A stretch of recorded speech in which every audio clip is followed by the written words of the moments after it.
Entonces, muy buenos días con todos. Muchas gracias por, en este caso, asistir a este study group. En este momento vamos a dar una pequeña introducción sobre los fundamentos de investigación, ¿ya? Entonces, sean bienvenidos, sobre todo, a esta pequeña clase, que sobre todo es un tema crucial para las personas que están involucradas en el ámbito académico, en la parte técnica y diferentes profesionales, ya que esto nos permite, comprender cómo se genera y se valida el conocimiento. Mi nombre es Víctor Armijos. En este caso voy a ser el encargado de impartirles esta pequeña charla sobre fundamentos de investigación. La investigación también es muy importante porque nos permite no solamente encontrar nuevo conocimiento, sino que nos permite tener un conocimiento, un proceso mucho más estructurado, nos permite también la parte de la curiosidad. Por ejemplo, si nosotros tenemos diferentes proyectos, pues obviamente vamos a estar enfocados en generar el conocimiento que nos permite llegar a esto. Y sobre todo, que este deseo de comprender, de los datos, comprender el entorno, es lo que nos ha desarrollado como humanidad, ¿ya? La humanidad siempre se ha enfocado en investigar desde los inicios, generando nuevo conocimiento, y básicamente con la investigación nos permite detectar problemas reales, formular preguntas relevantes que nosotros estemos buscando, ya sea en un ámbito social, ya sea en un ámbito académico, de los problemas actuales que nosotros tenemos, ya sea aquí en Ecuador, ya sea en Latinoamérica o en el mundo. También la investigación científica nos permite detectar los problemas reales como tal. Bueno, un pequeño, en este caso, sobre el contenido que nosotros vamos a tratar en esta pequeña hora. Vamos a ver 4 temas especiales. Primero va a ser la investigación científica, sobre las características fundamentales que debe tener, los objetivos, los tipos de investigación, también si es una investigación básica o aplicada, si es explorativa, descriptiva, correlacional, ese tipo de cosas. También el método científico, cómo se desarrolla el método científico, las etapas, que está estructurado básicamente en observación, formulación, hipótesis, experimentación y además ya finalmente en el análisis y conclusiones. Y también la importancia de la investigación científica, sobre todo en el ámbito universitario. También tenemos el planteamiento del problema. Vamos a ver cómo, en este caso, qué es un problema de investigación, las características de un buen problema y las fuentes para nosotros poder identificar estos problemas. Por ejemplo, tenemos observaciones directas mediante revisión de literatura, también tenemos mediante necesidades sociales o profesionales, y finalmente tenemos las técnicas que nosotros vamos a utilizar para generar las ideas de investigación. Por lo general se usan 3, que es el brainstorming, que básicamente es la lluvia de ideas, la técnica de los 5 por qué y los mapas mentales y conceptuales. Entonces, ¿pero qué es la investigación? Pues básicamente la investigación es un proceso metódico, sistemático y objetivo que busca adquirir nuevo conocimiento, nuevos en este caso, o aplicar ya el conocimiento existente en la solución de problemas concretos. Por ejemplo, tenemos, a diferencia del conocimiento común o empírico, que nosotros lo contraemos en este caso con experiencia, este se basa en la experiencia cotidiana y la intuición.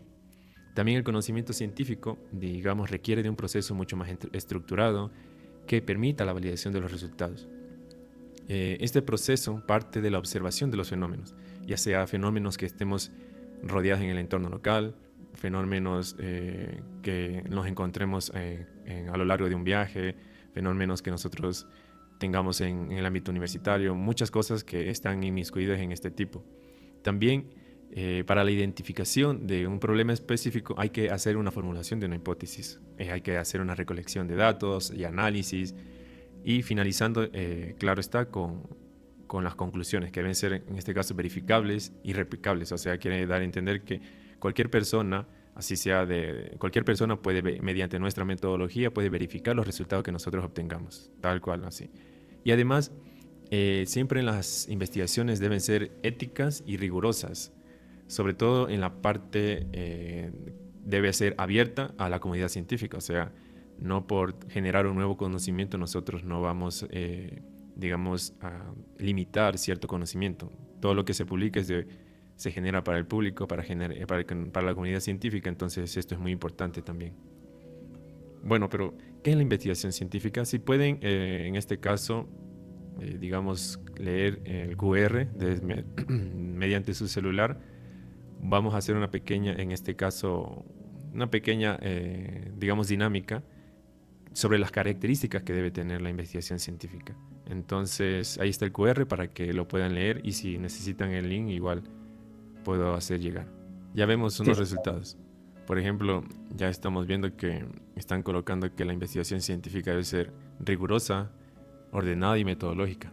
Claro, una investigación, al ser rigurosa, va bajo un procedimiento que está estandarizado, que nosotros podemos estandarizar para que, digamos, sigamos ciertos pasos y podamos, digamos, generar los resultados adecuados. Asimismo va la parte cuando hacemos la parte ordenada y metodológica. Qué más pueden decir que es la investigación científica? ¿O qué características debe tener la investigación científica? También veo que co- colocan que debe ser, bueno, que debe tener mucha paciencia. Bueno, paciencia han colocado, pues claro, una investigación no se la realiza de un día para otro. Básicamente puede durar años o décadas en hacer una investigación, y no por eso nosotros vamos a dejar en este caso de hacer la investigación, porque al final los pequeños pasos nos terminan dando un resultado que a la final no estamos buscando. También debe ser honesta, claramente está que la investigación debe enfocarse en los, digamos, en los problemas. Al buscar los problemas de los entornos sociales, debemos darnos cuenta que la investigación debe ir afín al ámbito, digamos, de la comunidad. En este caso, siempre vamos a buscar que el conocimiento va a generar, en este caso, digamos, un nuevo conocimiento, y que nos permita ayudar a más personas. Por eso es lo que es la parte de investigación. Porque, digamos, entre más uno investiga, entiende un poco más ideas. Sin embargo, a veces no todas las investigaciones, digamos, al uno investigar genera un nuevo conocimiento, pero ese nuevo conocimiento puede generar más repercusiones. Por ejemplo, en la parte del plástico. El plástico, y sin embargo, en esa época, y todavía lo seguimos utilizando, sin embargo, toda la repercusión que nos ha dejado al día de hoy, todo el plástico que se ha generado. En ese tiempo no se imaginó, en este caso, toda la repercusión que iba a tener a nivel mundial. También veamos que tiene que ser financiada. Bueno, sí, una investigación sin financiamiento básicamente no se puede realizar, así sean $10, $20, así sea para uno comprar, en este caso, una computadora que va a servir para hacer simulaciones, igual es financiada. Si nosotros salimos en una salida de campo, así sea para la parte del almuerzo, para la parte de los instrumentos que nosotros vamos a buscar, digamos, vamos a recolectar muestras de suelo, necesitamos equipo adecuado, necesitamos un transporte, todo eso lleva, en este caso, el financiamiento. También, bueno, la investigación también debe ser llamativa, sí puede ser llamativa, porque, digamos, al ser llamativa, claro que al generar nuevo conocimiento y ser llamativa, digamos, es algo nuevo, y sin embargo, no siempre debe ser así, porque al final, aunque no sea llamativa, digamos, nosotros estamos generando nuevo conocimiento, estamos indicando para que esa persona nos siga los mismos. Si nosotros, digamos, al generar un nuevo conocimiento y no encontramos, digamos, datos relevantes, sin embargo, datos que no existían, ese nuevo conocimiento nos permite, digamos, para que otros investigadores ya no sigan, digamos, nuestro paso y busquen otro método distinto, ya sea para encontrar contaminación en suelo. Por ejemplo, buscan contaminación de químicos en suelo, pero encuentran niveles bajos. Pero claro, hay otros tipos de contaminación que nosotros, no solo hay contaminación química, hay contaminación por radiación. Entonces, a la final, un paso nos permite que los otros investigadores no continúen. Bueno, entonces vamos a continuar con la presentación. Ya, entonces, como estábamos hablando, ¿cuáles son las características que debe tener, digamos, la investigación científica? Debe ser objetiva, ya, debe ser sistemática, debe ser metódica, verificable y comunicable. ¿Por qué debe seguir estos tipos? Porque básicamente, al ser objetiva, nosotros estamos buscando, digamos, un fin adecuado.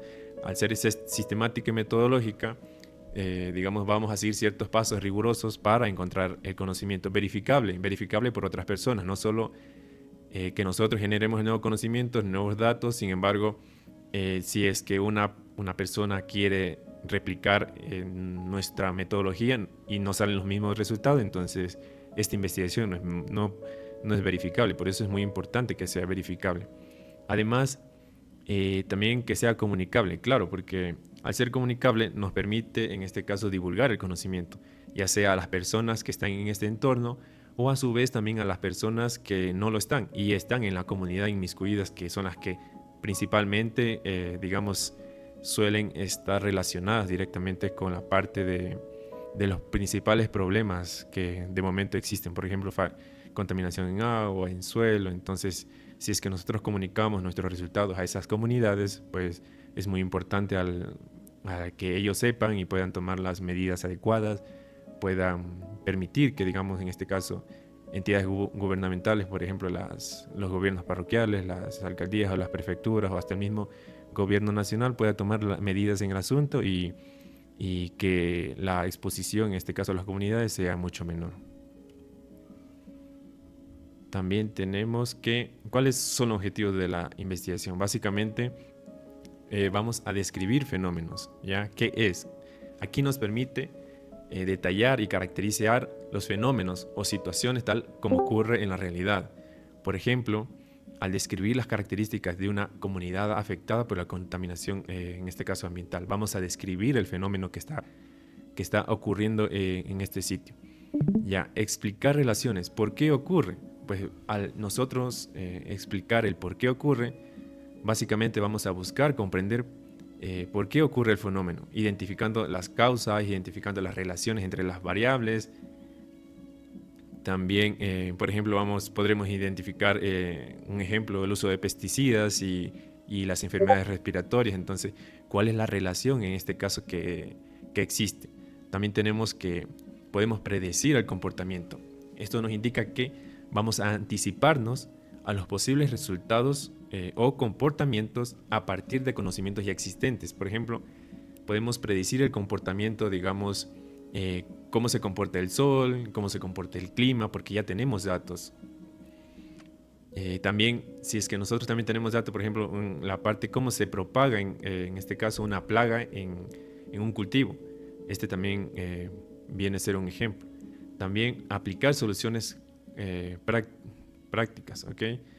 Al utilizar los conocimientos ya obtenidos, vamos a desarrollar aplicaciones prácticas o propuestas para una intervención, ya sea en este caso la parte de nosotros como investigadores o también ya las autoridades correspondientes. Siempre en este caso cuando vamos a hablar ya esto ya más a la práctica. ¿Qué más tenemos? Bueno, continuando. Los tipos de investigación básicamente se dividen en los más principales, que son dos, que es básica o pura y aplicada. En este caso esto es según su finalidad. ¿Okay? Cuando hablamos de investigación según su finalidad y esa investigación básica, esta tiene como finalidad generar conocimiento nuevo, pero sin embargo aquí es teórico, ¿okay? Sin una aplicación inmediata del nuevo conocimiento. Básicamente radica en expandir las fronteras del saber. Cuando hablamos de investigación aplicada, aquí nosotros buscamos resolver problemas prácticos ya mediante, en este caso, la aplicación del conocimiento científico. Ya conociendo, estamos en investigación aplicada. Aquí nosotros buscamos resolver los problemas prácticos mediante la aplicación del conocimiento. Ya tenemos conocimientos previos, entonces mediante esos conocimientos previos vamos a aplicar los conocimientos para generar uno nuevo. Según su alcance o nivel de profundidad, aquí básicamente se dividen en 4: exploratoria, descriptiva, correlacional y explicativa. La explorativa aquí se realiza cuando el tema es poco estudiado, cuando sirve más o menos para formular nuevas preguntas, identificar variables y proponer, digamos, nuevas líneas de estudio. Estamos hablando también de la parte de investigación descriptiva. Aquí vamos a detallar, en este caso, las características o hechos de los fenómenos tal y como se presentan. Una vez que nosotros ya hemos descrito, podemos usar herramientas estadísticas mediante análisis cualitativos o cuantitativos para registrar la información que nosotros hayamos generado. También tenemos la correlacional. Aquí examinamos la relación entre dos o más variables. Por ejemplo, aunque aunque por lo general no establece una causalidad, es sutil para identificar los problemas.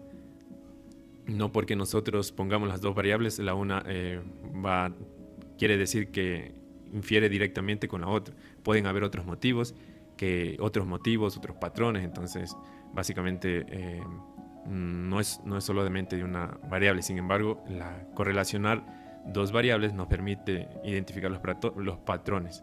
También tenemos la explicativa. Pues aquí va un poco más ya de la correlacional, sino que aquí ya buscamos ya las causas o los fenómenos y de cómo se producen. Aquí requerimos diseños metodológicos ya mucho más complejos. Ya. El método científico. Básicamente el método científico es el pilar del proceso de investigación. ¿Por qué? Pues porque este método organiza de manera lógica y secuencial las etapas que permiten alcanzar los resultados válidos y confiables. Aquí tenemos principalmente 5 o 6 fases. Por ejemplo, tenemos la observación. Aquí nosotros vamos a identificar nuestros fenómenos, identificar las situaciones que despiertan nuestro interés. En el planteamiento del problema, ¿qué vamos a hacer aquí? Pues aquí vamos a formular de manera precisa y delimitada el problema a investigar. Nosotros no podemos formular un problema que queremos, digamos, eliminar la contaminación de todo el Ecuador. No podemos hacer eso, sino que debemos delimitarnos ya, en este caso, a situaciones más específicas, a territorios más específicos. Ya serían una parte de un barrio, una parroquia, de ese tipo de cosas. No, si es que queremos, por ejemplo, que el agua, digamos, sea más potable, análisis de calidad del agua, ¿ok? Entonces no vamos a generar análisis de calidad del agua de todo el Ecuador, porque es un problema enorme. Entonces vamos a analizar la calidad del agua de una parroquia en específico, entonces, o de un barrio en específico. Entonces estamos delimitando, eso nos permite que el presupuesto sea mucho menor, que el mismo planteamiento del problema sea mucho más factible, porque al final son cosas que nosotros podemos hacer. Ya una vez que nosotros tenemos el problema, pues básicamente hacemos el planteamiento de la hipótesis. Aquí nosotros hacemos suposiciones lógicas que pueden ser comprobadas o no mediante la investigación. En la experimentación, básicamente ya hacemos la parte la parte ya metodológica. También tenemos la recolección y análisis de datos. Por ejemplo, en la recolección de datos, nosotros hacemos la obtención de la información mediante las técnicas cuantitativas o cualitativas, y ya claramente en los análisis de los datos pues procedemos a procesar e interpretar los nuevos conocimientos, los nuevos datos recolectados, para ya luego hacer las conclusiones, que básicamente aquí es validar o rechazar las hipótesis que nosotros nos hayamos propuesto, ya sea para formular nuevas preguntas o para formular nuevas soluciones. Aquí ya en las conclusiones nos permite reducir los sesgos, nos permite también aumentar la objetividad y del conocimiento que nosotros ya hayamos generado. Bueno, si tienen alguna pregunta me pueden hacer, en este momento tenemos un tiempito. Yo tenía una pregunta sobre un tema del inicio que mencionaste, que era lo de que las investigaciones deben ser compartidas.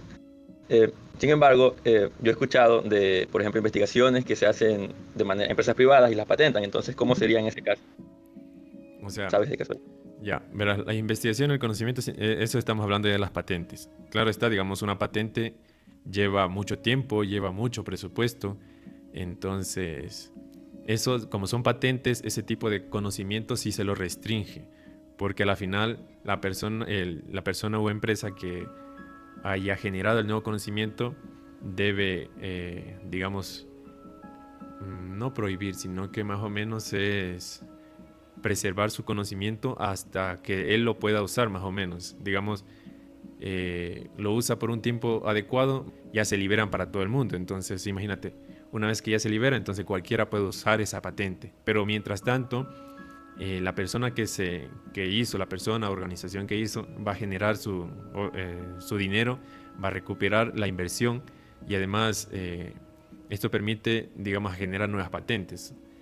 También tenemos la parte de los artículos científicos. Los artículos científicos también hay unos que son de acceso libre, hay otros que son de acceso, digamos, limitado, pero los de acceso limitado hay que comprar básicamente, digamos, el artículo. Este tipo de cosas, digamos, en este tipo de empresas, es un poco, digamos, un poco controvertido porque al final el conocimiento debe ser, sobre todo en la parte de artículos, pero debe ser, digamos, público.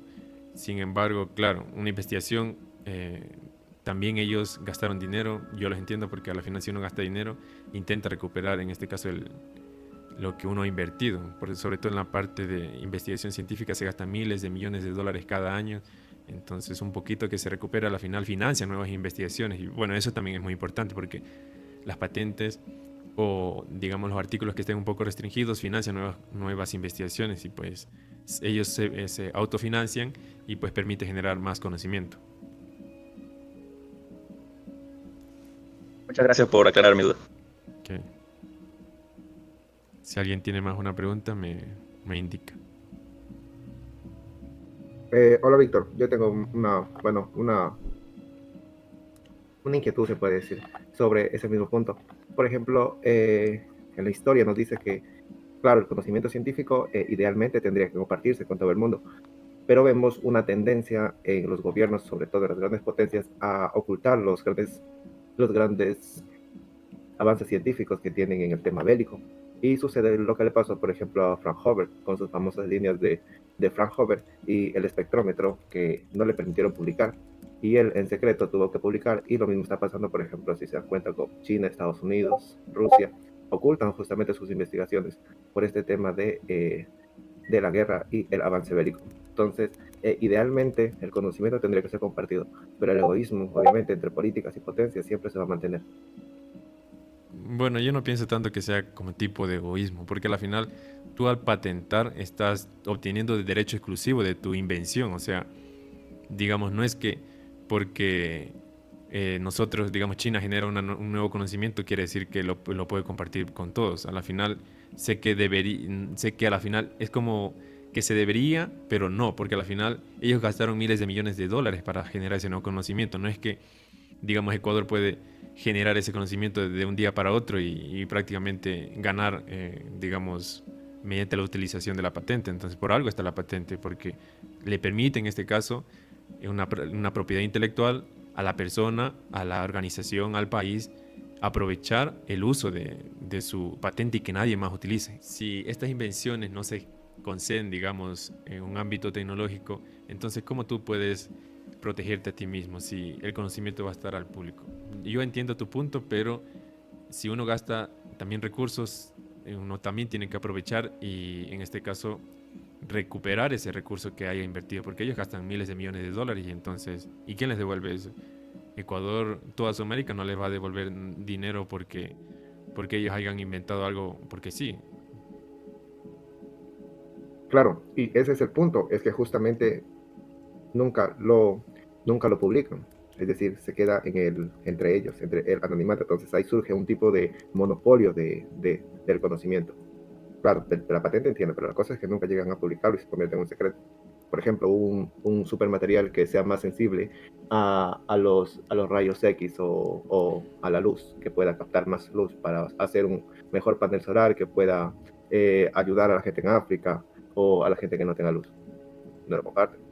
Bueno, Pero solo era sí, sí, pero una... ese tipo de cosas ya, digamos, no es que tú solo estás mediante te estás suponiendo que que ellos hayan generado. Obviamente pudieron haber generado algo así, pero si nadie sabe, entonces, ¿cómo es que tú te das cuenta que eso es cierto? Muchas cosas han salido a la luz que pueden curar en este caso el cáncer, que puede superconductores mucho más optimizados, ese tipo de cosas, pero a la final no son ciertas, no son replicables. Entonces, digamos, entre sí y no, porque a la final no, a ciencia cierta no se sabe, como tú justamente lo mencionas. Ellos lo ocultan, pero ¿y cómo sabes que en verdad lo están ocultando? Porque si es que fuera así, digamos, ¿por qué no lo hacen, no lo venden, no lo comercializan y sacan mucho más provecho que ocultarlo? Aquí vamos a detallar un poco la importancia del método científico. Básicamente, un método científico debe tener objetividad. Esto nos permite evitar sesgos e intuiciones. También debe tener sistematicidad para estructurar una investigación de manera adecuada. Debe tener racionalidad Aquí básicamente nos permite usar la lógica como base, o sea, no podemos nosotros decir que la Tierra es plana porque eso es obviamente mentira, entonces ya la parte de la lógica, ya como base. El empirismo aquí también es la base de todos los datos y la observación. La verificabilidad, aquí nosotros vamos a asegurar que otros puedan reproducir nuestros resultados. Como había mencionado, si es que nosotros obtenemos unos datos, vamos a buscar que otras personas, mediante nuestra misma metodología, obtengan exactamente los datos. No podemos, digamos, que ellos encuentren datos súper diferentes. Esto es imposible, esto debe ser verificable. Para el planteamiento del problema, básicamente, ¿qué es un problema de investigación? Pues aquí un planteamiento, una investigación es una situación no resuelta, una duda, ya sea en un entorno local, en un entorno global, de la necesidad o un fenómeno que nosotros queramos investigar para generar nuevo conocimiento. Pero ¿cómo debe ser un buen planteamiento de un problema? Pues básicamente las características debe ser un problema claro, debe ser un problema preciso, debe ser relevante, social o académicamente. Además debe estar delimitado en tiempo, espacio y población y investigable con medios accesibles. Ya, entonces, ¿cómo nosotros podemos identificar los problemas? Pues tenemos 3 fuentes que nosotros podemos usar para identificar problemas. Primero es la observación directa. Esta es la forma más inmediata para identificar un problema. Aquí básicamente nosotros vamos a mirar el entorno, vamos a observar las anomalías o las situaciones que nos estén preocupando, por ejemplo, contaminación en agua, contaminación en aire, contaminación en suelo, que nosotros podemos ver o palpar diariamente. También podemos de situaciones que nosotros nos estemos dando cuenta con el diario vivir, por ejemplo, el uso inadecuado del plástico, mucho plástico se está generando, entonces, ¿qué se hace con ese plástico? Digamos, la biomasa, por ejemplo, en los mercados, la biomasa que no se compra, se pudre, y dónde llevan este tipo de productos, dónde los llevan, si les hacen un tratamiento adecuado, si los usan para compost, ese tipo de cosas. Nosotros estamos haciendo una observación directa para identificar los fenómenos, para identificar las situaciones del entorno que nosotros creemos que merecen ser investigadas. Ya tenemos también mediante literatura científica. Aquí nosotros podemos revisar artículos, tesis, informes, libros y ver lo que otros investigadores ya hayan hecho. También esto nos evita hacer, digamos, investigaciones duplicadas. Algo que ya han investigado, no vas a investigar tú también. Entonces, es mejor hacerlo algo nuevo. Y sobre todo, para detectar los vacíos o las contradicciones que aún no han sido resueltas. Así nosotros vamos a poder plantear una nueva investigación que aporte algo al conocimiento ya existente. También nos permite conocer el estado actual del conocimiento. Por ejemplo, si es que ya se han detectado nuevos materiales, si es que ya se han detectado, en este caso, nuevas formas de captar el carbón, de captar el dióxido de carbono, ese tipo de cosas, nosotros mediante literatura podemos darnos cuenta, y si es que podemos añadir algo, podemos también generar una pequeña solución. Y también tenemos la parte de las necesidades sociales o profesionales. Aquí, muchas de las investigaciones surgen bajo las demandas reales de las comunidades o las instituciones y sectores productivos. Aquí justamente está mencionado un ejemplo. Por ejemplo, si una comunidad amazónica sufre enfermedades vinculadas al ambiente, o una empresa necesita saber cómo manejar residuos con norma. Eso genera un problema que puede y debe investigarse para proponer soluciones basadas en evidencia, ¿ya? Este ejemplo lo puse porque, digamos, son ejemplos que se están desarrollando bajo el contexto de contaminación por NORM. El NORM básicamente son materiales radiactivos de origen natural. Entonces, si estas zonas amazónicas son más propensas a contraer cáncer, ¿y por qué? Entonces debemos buscar el por qué son más propensas, ya sea por contaminación ambiental, por mecheros, contaminación química, contaminación de aire, contaminación de suelo, contaminación de agua, contaminación radiactiva. Hay muchos aspectos. Entonces nosotros mediante las necesidades sociales, podemos darnos cuenta, podemos palpar el entorno de nuestros hogares, palpar el entorno de nuestros barrios, de nuestras parroquias, y con eso nosotros vamos a proponer investigaciones, detectar los problemas que están surgiendo en estos sectores para luego ya proponer una solución, porque al final el conocimiento científico se genera para eso.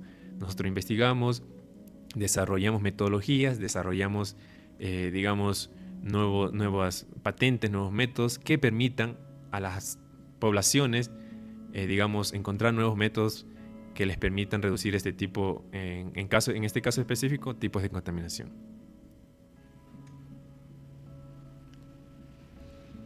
Ok, para las técnicas de generación de ideas tenemos algunas. Por ejemplo, tenemos el brainstorming o lluvia de ideas. También tenemos las técnicas de los 5 porqués, los mapas mentales y conceptuales, y ya la aplicación práctica que iremos describiendo con el paso del desarrollo de las 3 técnicas.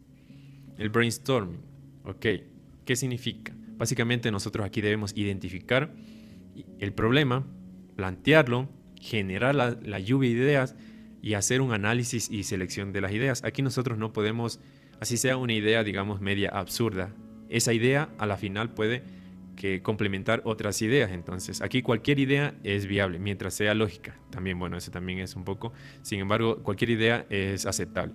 También debemos tener en cuenta que para el análisis y la elección de las ideas ya es al final. Nosotros primero hacemos la generación, generamos la lluvia de ideas. Por ejemplo, nosotros queremos hablar sobre contaminación por digamos, contaminación del aire, ¿ya? Aire. ¿Qué se genera por contaminación del aire? ¿Qué genera la contaminación del aire? Puede generar, digamos, ser contaminado por autos, contaminado por industrias, ser contaminado por desechos peligrosos, ese tipo de cosas. Entonces, nosotros debemos darnos cuenta que siempre vamos a tener ideas y vamos a tener que plasmarlas para luego analizar por qué justamente viene el nuevo método, continúa a esta. Entonces, el brainstorming es como una lluvia de ideas que nos permite, generar todas las ideas, así sea. ¿Y para qué? Pues para permitir y analizar un problema, en este caso un problema adecuado. Ya, la técnica de los 5 por qué. Básicamente son 5 por qué que plasman y nos dan origen a la causa raíz, ¿ya? Por ejemplo, nosotros el tema es contaminación del suelo por radiación NORM en zonas petroleras amazónicas. Ese es el tema principal. Entonces, ¿cuál es nuestro objetivo? Pues vamos a identificar la causa raíz de la presencia anormal de radiación en suelos cercanos a operaciones petroleras, ¿ok? Bueno, aquí son unas de las imágenes de un ejemplo. Entonces vienen los 5 por qué. Como nuestro problema era sobre contaminación de suelos por radiación natural, pues básicamente ese sería nuestro primer por qué. ¿Por qué hay niveles elevados de radiación en los suelos? Básicamente se responde a la pregunta: porque se han acumulado residuos con materiales radiactivos naturales NORM, como el radio 226, el torio 232, producto de la extracción petrolera. Okay. Entonces, ¿por qué se han acumulado residuos con NORM en los suelos?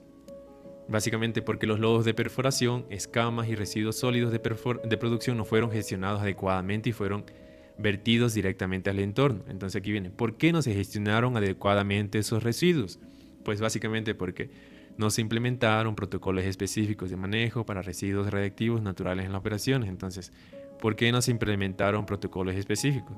Pues porque las normativas ambientales en la región no exigen un control riguroso de NORM y no hay una política técnica clara para su entorno y monitoreo y disposición. Entonces, ¿por qué no existen normativas específicas ni fiscalización rigurosa? Porque hay un vacío legal y técnico en el tratamiento de NORM dentro de la regulación ambiental petrolera y falta de formación especializada en este tipo de contaminación. Entonces, como pueden darse cuenta, nosotros mediante esta técnica vamos a encontrar cuál es el problema raíz. Entonces, mediante 5 preguntas que se van desencadenando de una de la otra, podemos darnos cuenta por qué se ha generado el problema. Y ahí nosotros ya tenemos una idea mucho más precisa, una idea, digamos, mucho más sistemática y por dónde nosotros podemos intervenir. Ya, otra otra actividad también que se utiliza para la parte de generación de mapas mentales son con los mapas mentales, ¿ya? Y conceptual. Aquí nos permite, mediante gráficas, ayudar a organizar y visualizar las ideas, los conceptos también que nosotros tenemos. Por ejemplo, relacionar entre temas, relacionar entre variables. Siempre esta se usa por lo general mucho en la fase exploratoria de investigación, o sea, en la parte del inicio que nosotros vamos a investigar. Entonces, este es un pequeño mapa que describe un poco las diferencias entre mapa mental y mapa conceptual. Por ejemplo, tenemos que el mapa mental organiza las ideas de forma libre, o sea, no tiene un formato establecido. Tú puedes colocar, digamos, un formato, en este caso, un mapa mental que genera, de nuevo, sobre el aire, ¿ya? Y aquí podemos generar todas las ideas que nosotros queramos a partir de eso, o de contaminación, ese tipo de cosas, ¿ya?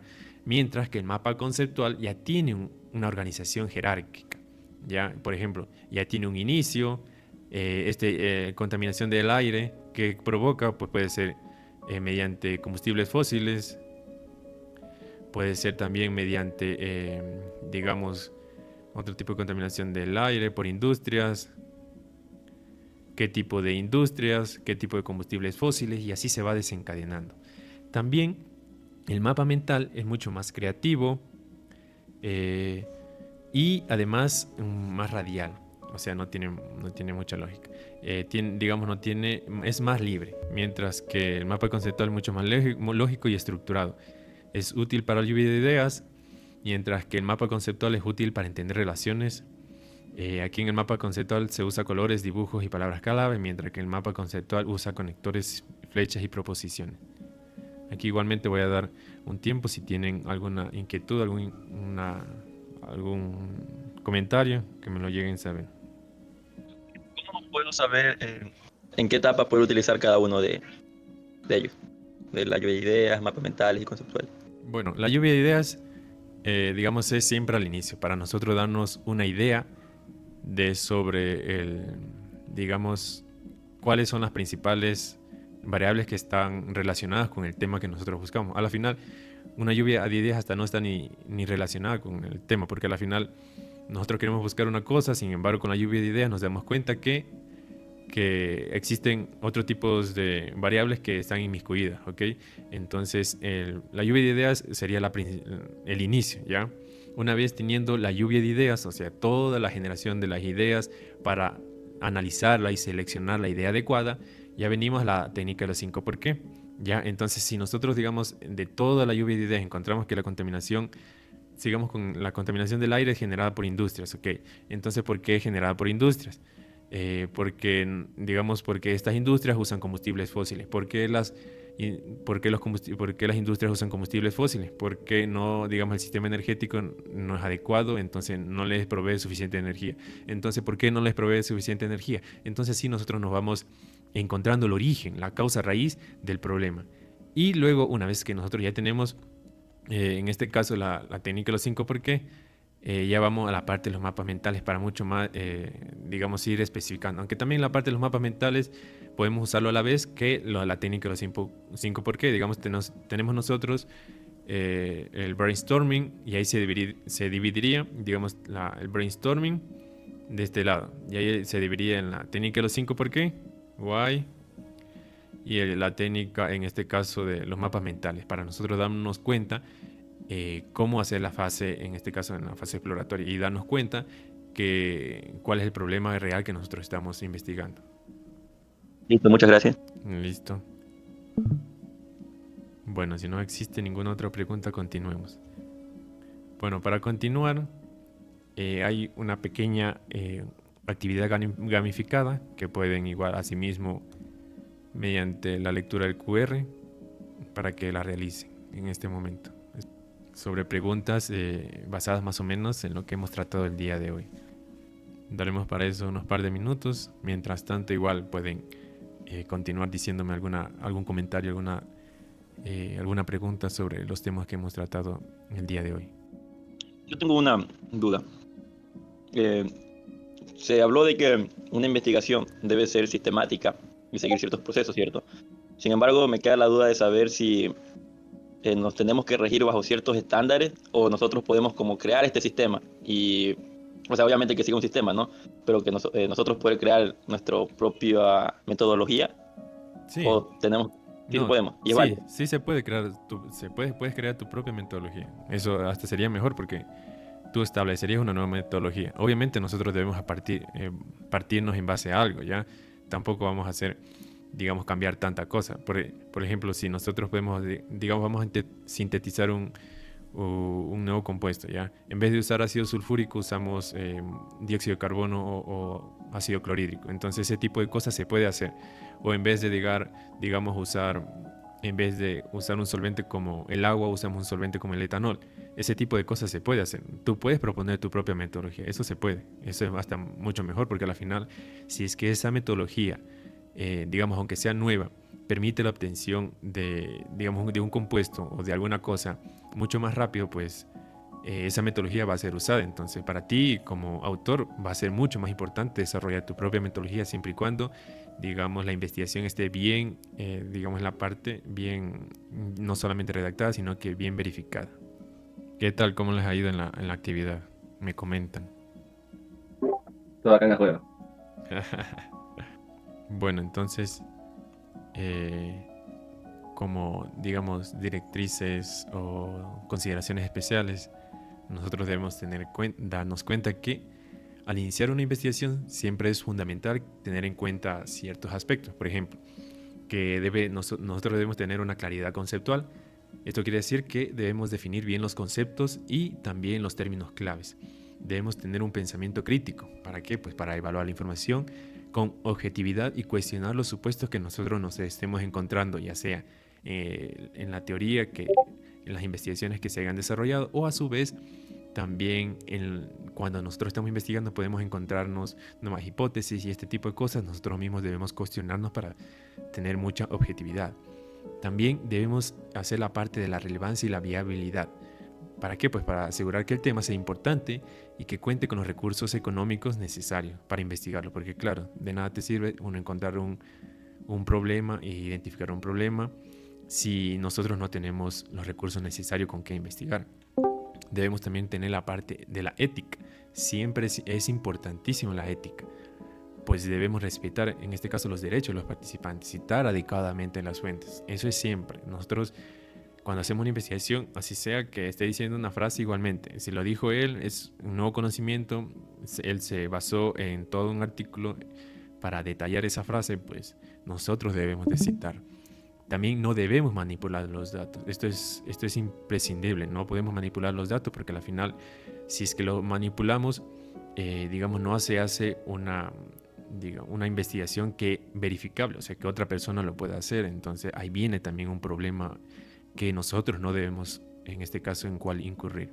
También debemos tener una contextualización, pues para comprender, en este caso, el problema, debemos comprender primeramente el entorno sociocultural, el entorno económico, el entorno ecológico, donde se está desarrollando, en este caso, el estudio. También debemos delimitar el problema de forma adecuada, pues bajo una delimitación adecuada nos permite acotar el objetivo del estudio para hacerlo mucho más manejable y enfocado. ¿Okay? Y como pequeñas conclusiones, debemos darnos cuenta que la ética investigativa debe estar presente desde el inicio, garantizando la honestidad, el respeto por la verdad y la integridad en el uso de la información y fuentes. ¿Okay? También debemos darnos cuenta que la investigación exige un pensamiento crítico. No basta simplemente con recopilar información, sino que también debemos analizarla, cuestionarla y sustentarla con evidencia. Y finalmente, una investigación exitosa siempre va a depender de su delimitación y planificación adecuada. Si nosotros no delimitamos adecuadamente y planificamos, pues la investigación o se va a hacer muy larga o se va a hacer muy grande, que nosotros no vamos a poder concluir con la investigación y no vamos a saber ni siquiera, en este caso, qué vamos a investigar. Por eso es muy importante que tengamos en consideración este tipo de cosas.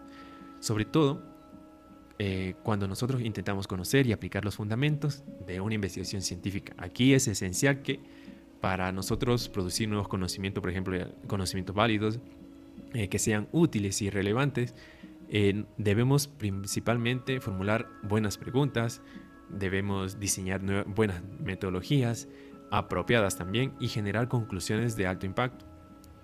Sobre todo cuando nosotros estamos hablando de un contexto global donde, como ustedes mismos podrán darse cuenta, que los problemas cada vez son mucho más grandes, mucho más complejos, la investigación científica se consolida como una herramienta indispensable cuando nosotros vamos a intentar transformar de manera positiva la sociedad mediante la protección del medio ambiente y la mejora de la calidad de vida de las mismas personas, porque al final, si la calidad de vida de las personas es inadecuada, digamos, no tienen ni siquiera una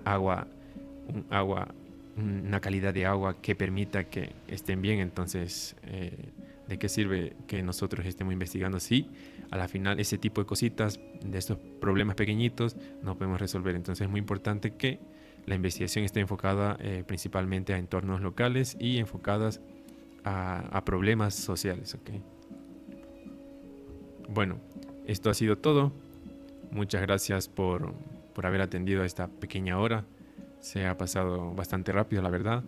Si es que tienen asimismo alguna pregunta, algún comentario, pues estamos aquí, porque al final es importante que nosotros mismos sepamos, nosotros mismos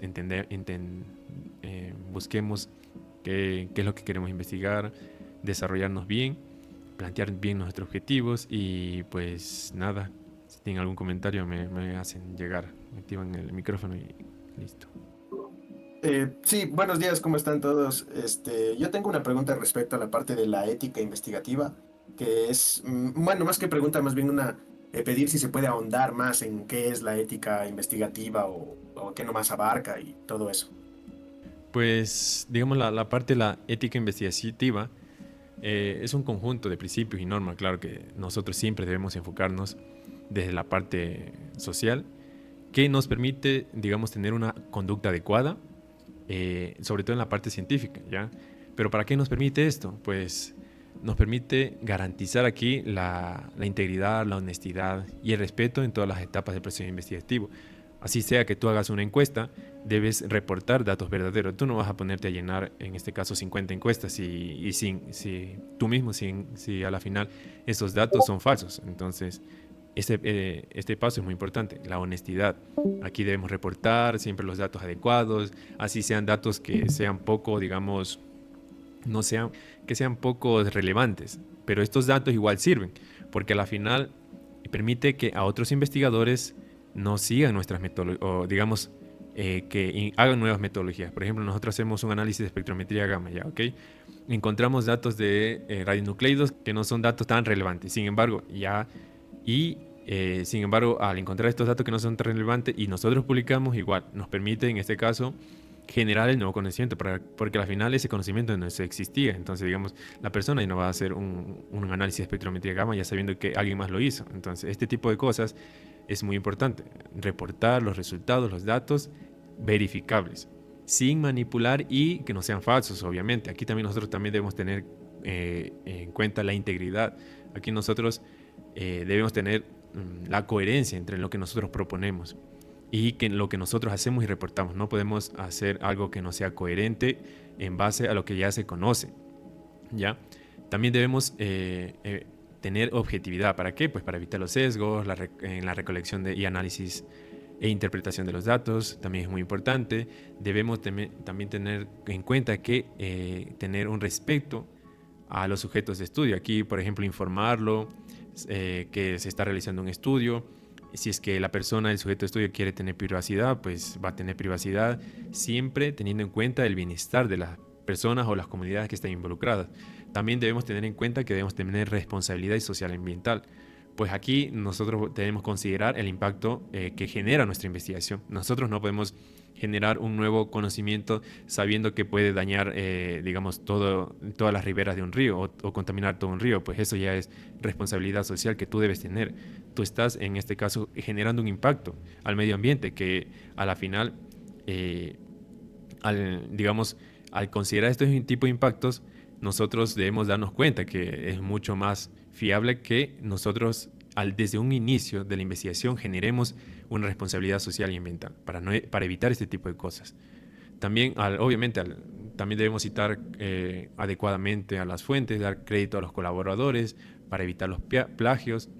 Y pues la justicia aquí también nos permite distribuir, por ejemplo, los beneficios y las cargas de la investigación de manera equitativa. No podemos tener en cuenta que los datos no van a ser transparentes. Debemos tener en cuenta que siempre va a existir una transparencia, ¿ya? Sobre todo en la parte de los resultados. Si tú no tienes transparencia en los resultados, pues digamos, es imposible que hasta que en una revista se publique. Pero sin embargo, al momento que nosotros tenemos, digamos, una responsabilidad, una ética investigativa, pues son este pequeño tipo de cosas que a la final es la ética como tal, no hay ninguna otra cosa, es ética básica que se pasa a la parte de la investigación. Víctor. Sí.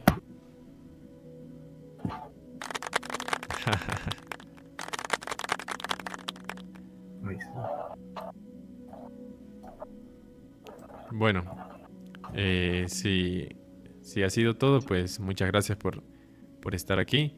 Muchas gracias por estar escuchando esta horita. A la final nosotros vamos igual como Centro de Investigación y Desarrollo Científico CETES, vamos a seguir promoviendo este tipo de eventos. Entonces esta grabación igualmente va a ser subida a nuestro canal de YouTube para que puedan, digamos, si alguna cosa que necesiten saber, pues puedan repetir la grabación.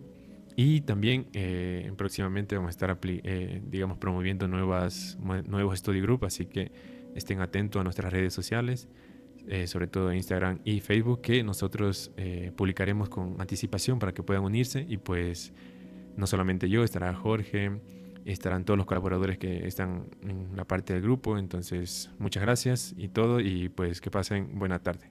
Hasta luego.